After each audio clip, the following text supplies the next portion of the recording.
This is another piece of essential art gear that I use. Do you need to transfer your artwork from one place to another and you're always cobbling together pieces of cardboard in a plastic bag?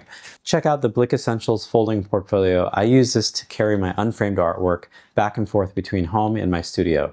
I have a scanner at home, so I bring artwork back home to do the scanning. It folds up like this. I take it on the subway. It extends to 20 by 26 inches. Has a convenient carrying handle, and it's soft, so it can be folded, but I include some cardboard in here,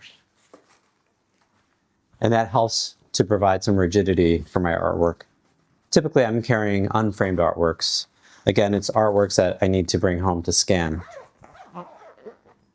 And I can carry it like this on the subway. It's great for walking around in the city, and it's lightweight. I highly recommend it. I recommend products that I actually use. You can find this on the Blick website. Link is in the description below. Comment if you have any questions at all. Now go and paint.